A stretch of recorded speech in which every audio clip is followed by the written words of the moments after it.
Well, g'day, and what's doing? We're off for soil, so come join in the fun.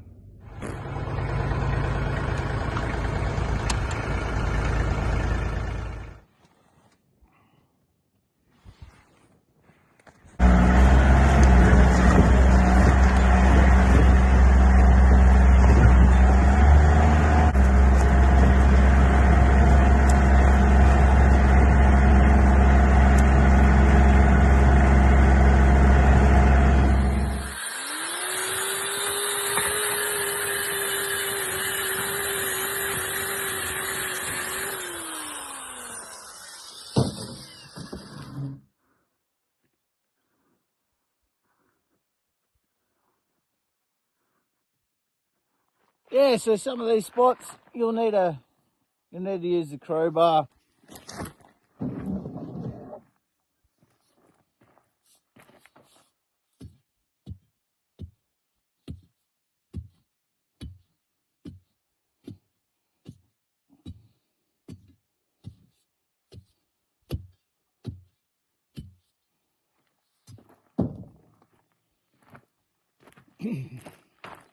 It just helps break that hard clay.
Can't.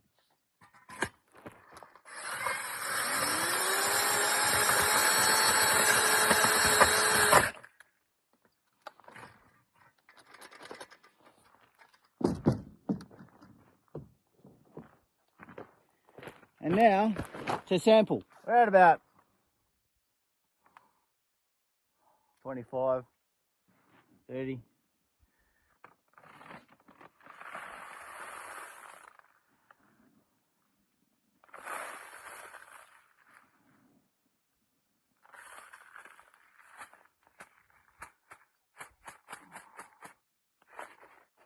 If I can get too over this shit.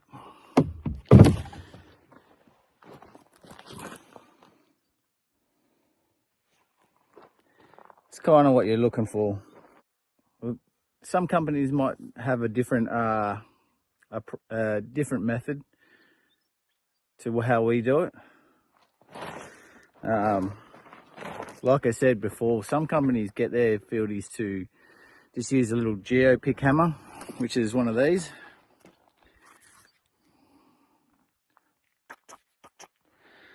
And just break the ground up, then scoop. Like our mesh, for our sieves are quite fine. They're like I think like a minus 75 microns. So it's really like talcum powder samples that we're sending off to the labs. It's just a more detailed perspective per something. I don't fucking know. But anyway, yeah, that's what we use. Some companies just like do like a kilo sample of you know, like 2 mil grade samples. So they'll just sieve through 2 mil, and whatever falls through the sieve they'll send off to the lab. Yeah, there's all sorts of different methods used for sampling. This is ours. This area is quite like piezolytic. You get those round pebbles, looking pebbles. Oh yeah, a lot of quartz blow. Basically, the geo has mapped the area, whatever geophysic maps and anomalies that they're thinking, and rock formations and stuff through here. They've just planned a soils program with 200-meter spacings. So if anything comes back that's worth looking at again, they'll close those gaps up, and they'll probably do 100, maybe 50-meter gaps. I don't know, depending on how good the hits are between each point. But that's about the gist of it. I'm on my own at the moment. Had to another fieldy's had to go down to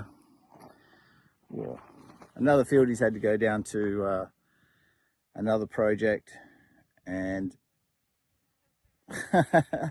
I'm glad I'm not doing that job. She's going through all the historic pulps. It's basically pulps are like assayed samples, and they send them back to us. So now she's going through them all and getting out selected ones that the company wants to send off again to get re-assayed for different mineral. It's quite painful if you've seen if you've ever seen a pulp farm. It's not pretty.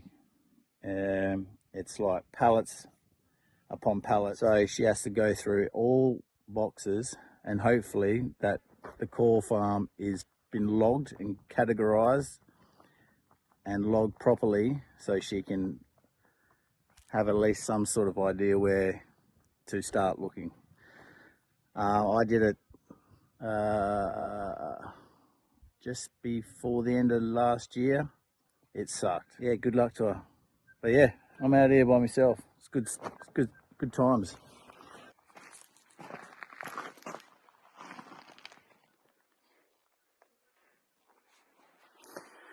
That's pretty much all there is to it, really. Yeah. So basically, you take the GPS that has been uploaded with waypoints that the geo has designed with his soil program, and you are basically just running the cursor over to each point and moving towards that point. It's pretty basic. It's pretty easy to use. There's different screens that you can use, and people will fucking lose their shit because they'll use a compass screen, which is fucking useless. But anyway, to each their own, as they say. And then we have we use a program or an app called Avenza Maps, and that is just a bigger view of the area. It's like a Google Maps, and that'll also have the points on it, which just gives you a bigger scale to look at. Obviously, this isn't like a digital, but yeah, Avenza is like a Google Map, which gives you a better outlook and outlay of the area, so you can navigate through hills and creeks and whatnot. So yeah, pretty handy tool. But this is your main source of location. Avenza can get you within a certain distance. But yeah, so when you get to your point, that which is marked on the GPS, you just press the mark and you mark it with the sample ID, so they'll correlate to each planned ID to sample ID. Oh yeah, so you just move your cursor over to your point, it'll highlight, and then you just press enter. It'll give you the waypoint you need to get to. That's basically the planned ID for the soils program. And it'll give you the distance to the next one, 189, and the direction. Boom. Your soils has its own prefix sample ID. And then all your other programs have their own separate sample IDs, just so it can be separated and not confusing. Yeah, so after you've taken the sample, you'll also log your depths, and some geos will want some sort of description of the ground or the soil, and it's just basically your relative colors that you know, like browns, creams, orange, and then it's like cream brown, orange brown, red brown, sandy and clay. It's a bit of both, but that's some geos. We just have to put in depths, and maybe the geo will just ask you what sort of how the area is looking, or what sort of around the area, and you just see a lot of stuff like this. Just like a little, I guess it's iron. I'm not actually too sure about this stuff. I think it's like high iron. This black shit, high iron chert, maybe, or it's just chert. Or there's like areas where it's, you know, quartz rock, that sort of like white crystal-y looking rock. So, and the area is usually covered, littered in like little quartz rocks. It's usually from a big outcrop of quartz rock. After you sampled the hole, you'll log it, usually on your phone or a piece of paper, or however they want it logged. Some companies use tablets, and everything's logged on that. We just go in on our phones, log the hole ID, the planned ID, to the sample ID, to the depths, maybe a little description, and then after the day is done, we go back because we have to sieve this shit because the labs will take a small sample of the sample that we've taken out here. So you sieve it, you get rid of all the grain, down to the fine stuff that we want to sample or send away for assay, and that usually is about